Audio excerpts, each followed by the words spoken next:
우리 지역의 이슈 콕 짚어봅니다. 헬로 이슈 토크. 지역의 현안을 시시각각 다뤄보는 헬로 이슈 토크 시간입니다. 전라남도가 택시 운임 요금을 15.4% 인상하기로 했는데요. 현행 요금이 반영된 2013년 3월 이후 6년 만에 인상이라고 합니다. 택시비 인상에 따른 우려와 기대 효과, 최근 논란이 되고 있는 카풀 등 이와 관련된 다양한 이야기 지금 나눠보겠습니다.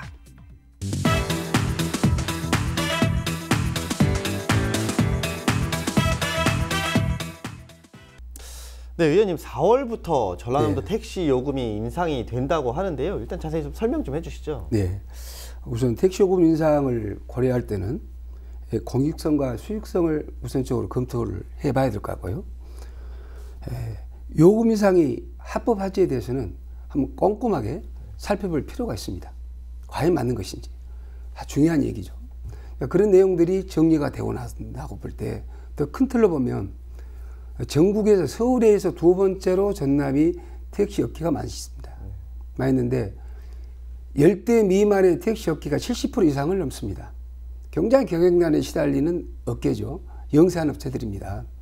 그런 업체들이 운행을 하고 또 경영을 하면서 그 뒤따른 것들이 있다면 인건비, 복리후생비, 유류비, 보험료 이런 것들은 계속 운송원가가 올라가고 있거든요.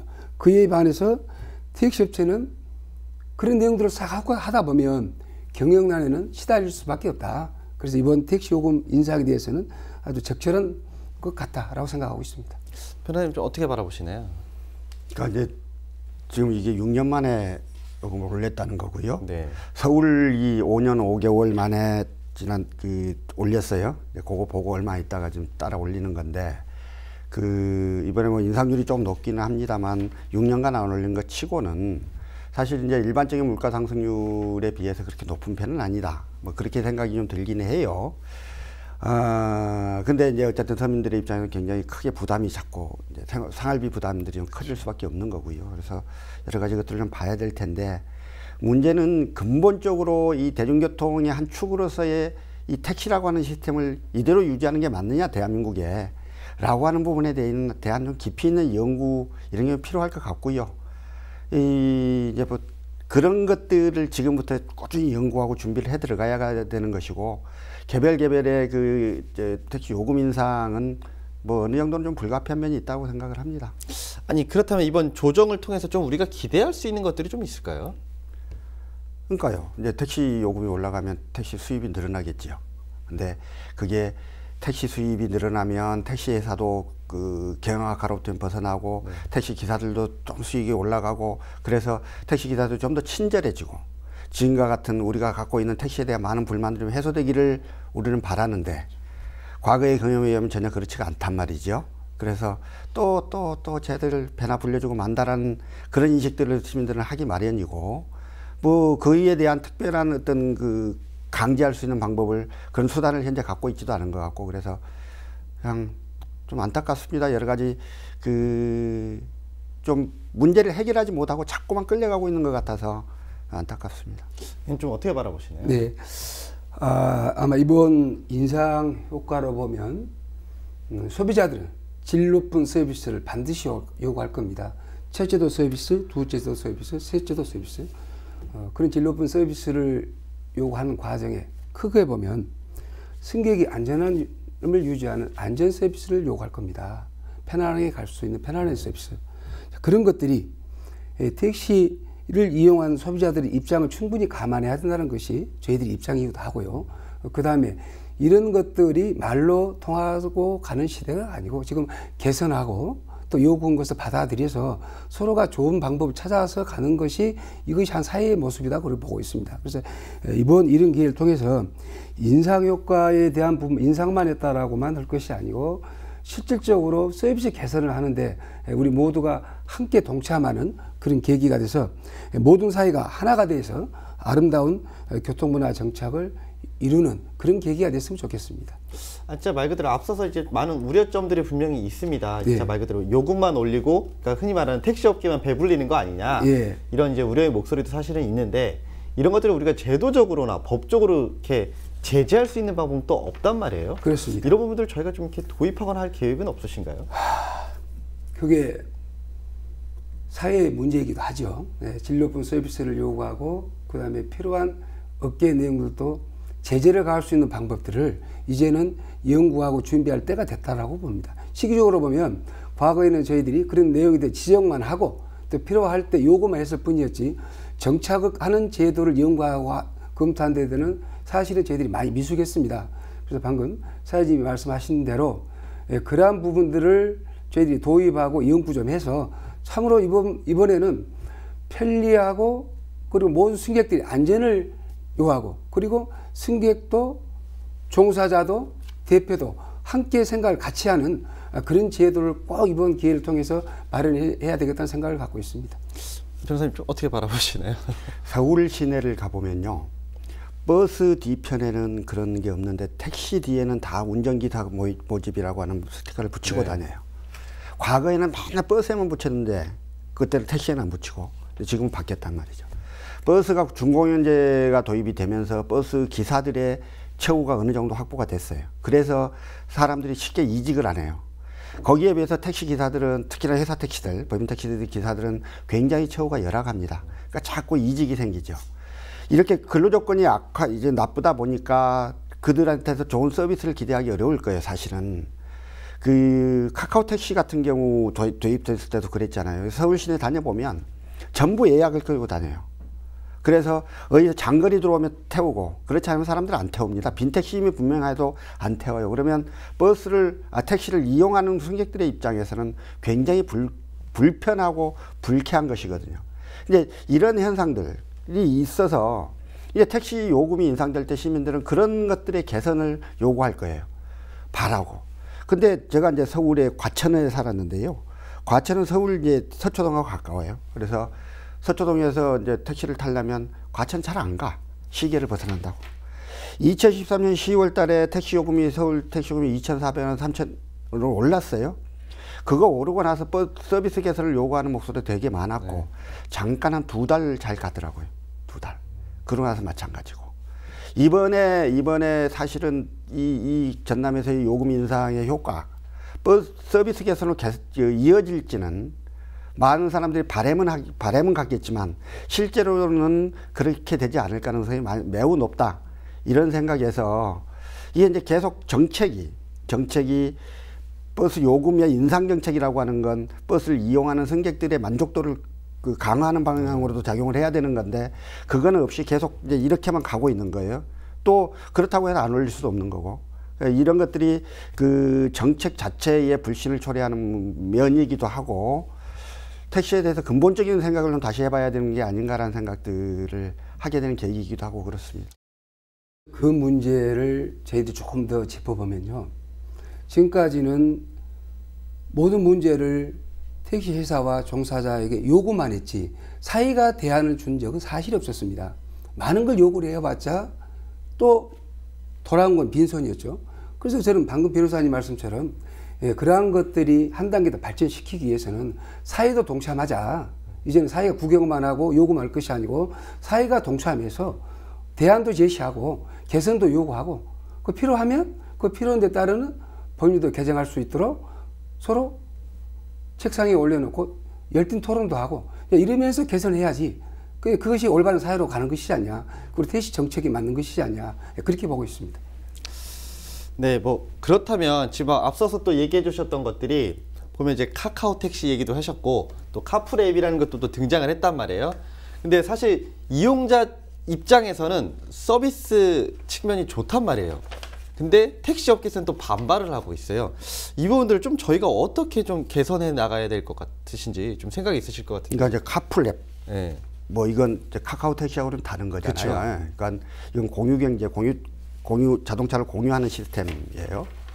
지금 이미 유럽에서는 오래전부터 우버 택시 같은 것들이 굉장히 활성화되어 있었고 이런데 한국의 도입이 계속 금지되어 있었어요. 그래서 유럽을 갔다 오신 분들은 왜 한국에서 이걸 안 하지? 굉장히 의아해했던 것. 공유경제라고 하는 건 그런 거잖아요. 누군가 생산하는 재화를 같이 나눠 쓰자는 거거든요. 혼자 다 못 쓰니. 근데 이 재화를 다른 사람 못 쓰고 혼자만 쓰게 하면 누구만 좋은 거냐면 재화를 생산하는 사람만 좋은 거죠. 그만큼 많이 팔리게 되니까. 그렇지 않고 여러 사람이 생산된 재화를 같이 나눠 쓸 수 있도록 하면 소비자들이 좋은 거예요. 앞으로 세계 경제 시스템들은 공유 경제를 강화하는 쪽으로 갈 수밖에 없습니다. 근데 그럼에도 불구하고 우리는 지금 여객자동차 운수사업법에 사업용 자동차가 아닌 자동차를 유상으로 운송용으로 제공해서는 안 된다 이런 규정들이 있어요. 이게 그 택시를 보호하는 법인 거고, 이번에 이제 그 카풀 앱이 되면 이제 요걸 깨는 거예요. 그래서 내가 자동차를 타고 어디에서 어디까지 다니는데 주변에 있는 사람 나한테 돈 조금씩만 주고 같이 타고 다니세요. 이렇게 하는 거를 제도적으로 보장하는 거예요. 이거는 반드시 필요한 일이고 우리가 자본주의라고 하는 거를 지속적으로 발전시키고 생존하기 위해서 반드시 필요한 거다. 이게 자본주의 하에서 기업만 돈을 벌고 시민들은 계속 가난해지는 이런 구조가 아니라 시민들의 복리와 안정들, 시민들의 편의들이 더 강화되는 방향으로 가지 않으면 자본주의가 더 이상 지탱하기 어려울 수도 있다. 이런 반성 속에서 나오는 것들이기도 해서 이거가 도입되는 건 너무 당연하고 세계적인 추세고 반드시 해야 한다고 생각을 합니다. 문제는 이게 들어오면 이제 택시 기사들이 굉장히 힘들어질 거예요. 실제로 굉장히 힘들어질 거여서 이번에도 막 파업도 하고 한 분이 분신을 하고 하는 과정을 거쳐서 이제 겨우 사회적 대타협이라고 이뤄낸 게 일주일에 조금만 시간을 정해서 그때만 하자. 출퇴근 시간만 하고 이때는 뭐 또 토요일은 못 하고 이렇게 정해놨단 말이에요. 근데 그 부분에 대해서 택시 기사들은 야 그건 이미 문을 열면 다 금방 흐물어지지 말도 안 된다 이렇게 이야기를 하는 거고. 그래서 그분들이 그렇게 주장하는 것은 현실적인 생존권의 문제에서 충분히 또 이해할 만하지만 세계적 흐름과 올바른 경제의 운용의 측면에서는 또 이쪽의 흐름을 인정을 해야 되는 문제가 있어서 이제 그런 분란들 이런 것들은 불가피한 면은 있을 것 같고요. 어쨌든 현실적으로 굉장히 열악한 처지에 있는 그 택시 노동자들에 대한 그 정부나 지자체 차원의 지원책들이 빨리 마련이 돼서 그런 부분들을 서서히 이분들의 그 생존권을 확보를 해주면서 그 공유경제의 시스템이 빨리 도입될 수 있도록 물꼬를 트는 것 이게 중요할 거라고 생각을 합니다. 아니 그럼 이 카풀에 대한 뭐 앱에 대한 네. 우리 지역에서의 뭐 이런 공론의 장 이런 것들이 좀 만들어질까요? 아주 중요한 얘기들인데요. 이제는 받아들일 것은 받아들여야 됩니다.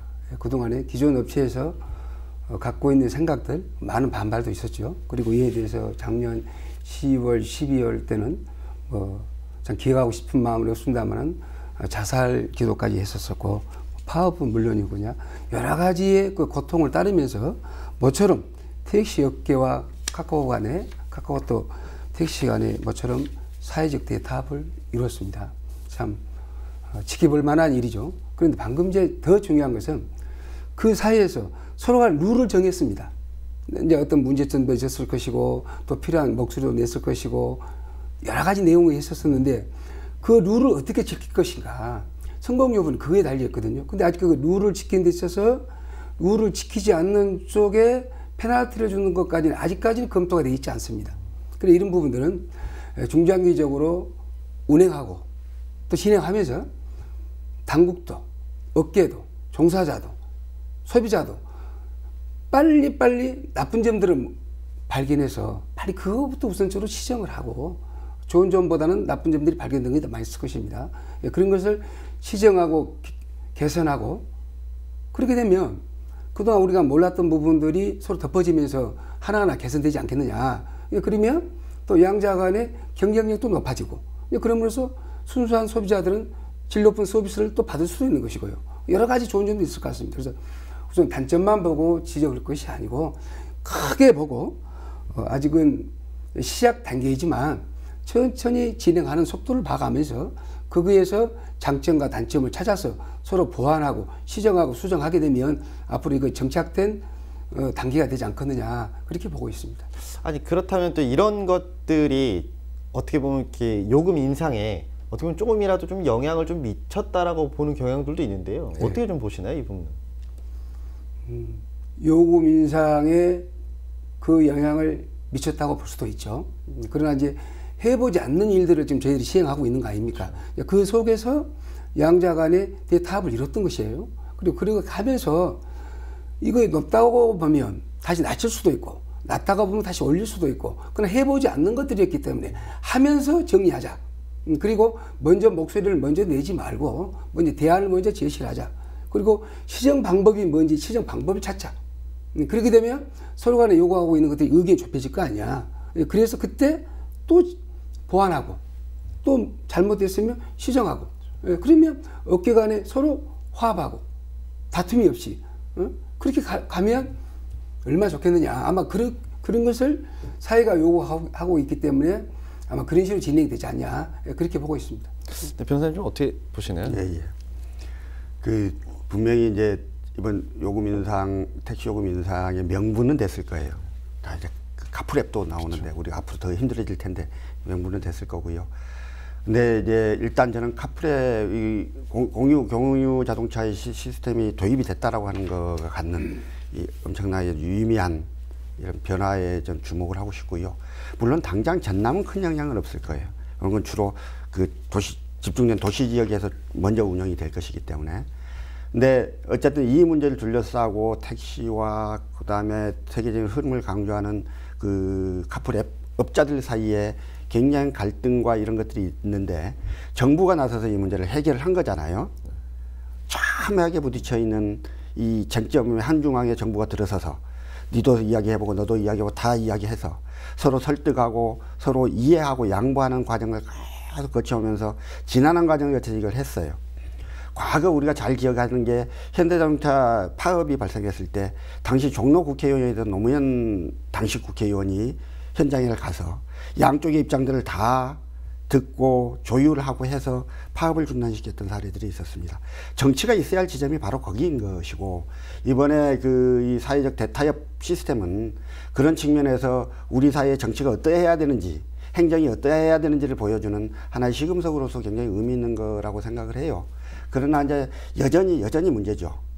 이번에 그 타협이 이루어지고 나서도 개인 택시 노동조합에서는 우리하고 한마디 상의도 없이 말이 되냐? 다시 파업하겠다고 나서고 있고요. 또 이번에 카카오 앱에서는 동의를 했지만, 이 카카오 앱이 사실은 제일 서비스 사용자가 많으니까 이번에 이렇게 온 거고, 그거 말고 타다나 플러스와 같은 다른 좀 소규모 업체들은 논의 과정에 참여하지 못했어요. 이 사람들은 니들이 합의한 것대로 하면 오히려 서비스가 훨씬 줄는다. 그래서 용납할 수 없다. 이렇게 반발을 하고 있습니다. 그러니까 어차피 큰 반발이 있을 수밖에 없는 큰 이해관계의 두 축의 그 부딪힘 속에서 그나마 가능한 범위 내에서 이걸 만들어내고 조금씩 확대해 나가는 모습들을, 그거를 그 업계 상호 간의 타협과 조정으로서 되지 않는 거를 안다고 판단한 정부가 나서서 이 문제에 중재 테이블을 만들고 양쪽을 설득시키고 이런 과정을 거쳤기 때문에 앞으로 이제 그러한 시스템도 좀 더 강화되기를 바라고요. 세계적인 대세로서 어쩔 수 없는 그 시스템, 그 흐름에 대해서는 빨리 좀 인정을 하고 그 보완책을 찾는 데 좀 집중을 하면 좋겠다. 지금도 여전히 그거 안 된다라고 이야기를 하면 그건 흐름과도 맞지 않고 방법이 없는 것이다. 이렇게 생각이 듭니다. 아니, 이렇게 뭐 얘기를 좀 들어보니까 카풀하고 택시가 이용하고 있는 뭐 이제 서비스 분명히 차별성이 굉장히 있거든요. 그러니까 진짜 말 그대로 택시를 이용할 때 뭐 사전에 무슨 뭐 어디 서비스를 이용을 해서 예약을 한다든가 분명히 이용자가 틀릴 것 같아요. 카풀을 이용하는 객들하고 택시를 이용하는 사람들이 분명히 틀릴 것 같은데 이런 것들 충분히 조율이 좀 되지 않을까요? 이런 부분이라면? 그러니까 택시를 이용하지 않은 사람은 자기 자동차를 이용하거나 지하철을 이용하겠죠.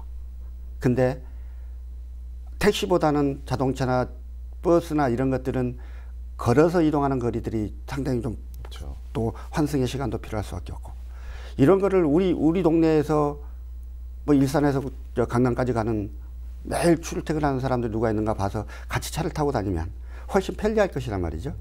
그러면 이제 그 사람들이 예전 같으면 택시를 이용을 해서 그냥 택시를 안 타고 그렇게 가버릴 것이다라고 하는 게 택시 업계의 우려고. 그러나 실제로 그런 사람들이 택시를 탔던 것인가? 그건 아니었을 것도 같아요. 그 사람들은 그전에도 택시 안 타고 다 지하철 타거나 버스 탔을 것 같아요. 그 사람들이, 그러니까 이용자들이 더 편해지는 것이긴 한데, 실제로 택시 업계에서 우려하는 만큼의 피해와 타격이 있을지는 그건 아직 잘 모르겠어요. 아니 그러면 이런 부분들은 분명히 조사가 필요한 거잖아요. 예. 사실은 예. 우리 뭐 전남도에서라도 좀 선제적으로 이런 조사 하실 계획은 혹시 없으신가요? 우리 문화는 택시 문화로 몸에 젖어 있거든요. 그러다 어느 한 날 자가용 시대로 바꿔진 겁니다. 그러면서 이제 교통 문화가 하나하나 요구가 많아진 거예요. 그 과정에 택시에게 요구하고 있는 내용들이 많이 있었죠. 그러나 그 택시는 승객이 요구하고 있는 것만큼 충족을 시켜주지 않는 경우가 더 많이 있었습니다. 뭐 특별한 예로 뭐 승차 거부, 뭐 이건 아주 대단히 불편한 서비스 아니었습니까? 네, 그런 것들 뭐 끼어들기, 그다음에 뭐 속도 위반 같은 거, 그런 계속 그런 운전을 하는 그런 모양을 보다가 새로운 문화가 정착되면서 카카오톡이 들어왔단 말이에요. 이게 관심이 있는 겁니다. 네. 예, 그게 관심이 있기 때문에 지금은 편리함을 요구하는 시대다 보니 승객들은 편리함을 요구하는 건 어떻게 편리해지는 것이 낫겠는가라고 볼 때는 승객들 입장에서 보면 너무 당연한 제도다라고 그렇게 보고 있습니다. 그래서 저는 아까도 말씀드렸지만 양 구도가 경쟁이 되게 되면 이 차대에 많은 것이 개선이 될 걸로 그렇게 보고 있습니다. 그렇게 되면 결론 이익은 누가 보냐? 승객이 보는 거다. 예, 그래서 나는 이 제도에 대해서는 굉장히 기대가 큽니다. 뭐 그렇다면 결론적으로는 어쨌건 뭐 가깝게는 우리 전라남도 도민들이 그리고 멀게 본다면 이제 우리 국민들이 좀 더 질 좋은 서비스를 받기 위한 어떻게 보면 하나의 좀 단계일 거라고 좀 보는데요. 변호사님 좀 앞으로 좀 우리가 어떻게 좀 바뀌어 나가야 될까요? 예, 이제 그 한 사회가 그러니까 세계적 흐름 속에서 올바른 방향으로 가야 되는 거죠. 그건 공유경제를 도입하는 건 그런 거이기도 하고요. 요즘은 이제 공유주택들도 많이 생기고요. 하여튼 공유라고 하는 개념들이 예전처럼 막 그 기업가들의 광고에 속아가지고 막 사는 게 아니라 옆집 사람이 사갖고 있으면 같이 사용하는 이런 구조로 자꾸 흐르고 있는 거예요. 재화의 무조건적 생산이 아니라 그 재화라고 하는 게 사람의 삶을 풍족시키는 방향으로 점점 변해가는 방향이에요. 굉장히 중요한 흐름이라고 생각합니다. 그 과정에서 나의 이해관계가 훼손될 수 있어요. 근데 이제 안타깝죠. 안타까운데 아까 의원님 말씀하셨던 대로 광주 전남권에 있는 택시 회사들 중에 뭐 80몇 프로가 7대 미만이라는 거잖아요. 이게 근데 사실 굉장히 우스운 거예요. 그러니까 장사가 안 되면 문을 닫아야 될 텐데, 딴 데하고 통폐합을 할 텐데, 이것도 안 팔고 계속 있으면서 어렵다고만 계속 하는 거거든요. 이제 어쨌든 택시가 만약에 그러면 좀 대형화되거나, 지금과 같은 시스템이라면, 아니면 택시가 꼭 필요한 그 시스템이라고, 그 공공운수 수단이라고 생각을 하면 더 공영적 요소를 더 강화하거나, 이렇게 가야 되는 거고, 그거는 그렇고, 그 다음에 공유경제를 통해서 자동차를 서로 쉐어하는 이런 것들은 사회적 흐름으로서 또 인정하고 이건 좀 더 강화되는 방향으로 가야 되고 이 양자가 다 이렇게 풀어나가야 되는 문제죠. 뭐 마지막으로 뭐 관련돼서 한마디 더 해주시죠. 네, 우선은 카풀과 택시 업계 간에는 공생 방안을 분명히 찾아야 됩니다. 네, 그러면서 필요한 IT 업계 택시 기술도 이전도 받아야 됩니다. 더 크게 보면 무엇보다 우리가 살아가는 사회는 아름다워야 됩니다. 그 아름다움이 어디 가냐면 사회가 다 있거든요. 특히 그러면 사람이 모여 사는 거, 교통수단이가 거의 연결되어 있다고 봐야 되겠죠. 네. 우리 대접보다는 업계와 종사자 간에 한 번씩 양보하는 그런 대타협의 정신이 있어야 됩니다. 종사자와 업계와 간에 타협하지 않는 대립을 인해서 얻을 것이 뭐 있는가? 결국 사회만 손해보거든요. 그 대타협 정신이 분명히 필요하다는 것을 이번에 저희들이 배웠고, 또 종사자들은 그 지역을 지킨다는 자부심과 주인 정신이 분명해야 됩니다. 굉장히 중요한 위치에 있는 분들이지만 자기가 갖고 있는 정신적 자세가 무엇인지를 망각할 때가 있습니다. 그 이유는 뭐냐? 바로 생활고하고 연결되다 보니 그게 바로 택시 업계 간의 관계거든요. 그런 부분들을 누군가는 정리를 해줄 필요가 있다, 지금은. 그래서 사회도 이걸 예민하지 않고 그분들이 생활하는 데 있어서 필요한 부분들이 있다면 진정한 이제 목소리를 내줄 때도 돼 있지 않느냐, 그렇게 봅니다. 업계와 종사자 간에만 기대지 말고 우리 사회도 손을 잡고 그리고 협력하게 되면 그런 내용들이 한 번에 풀어줄 수는 없지만 그래도 개선되는 방향으로 가지는 않겠느냐, 그래서 그런 것이 진정성을 갖고 서로 힘을 모은다면 그게 바로 교통문화가 정착되는 밝은 사회가 되지 않겠느냐. 그래서 그런 부분은 저희들이 놓치지 않고 정말 노력하고 싶습니다.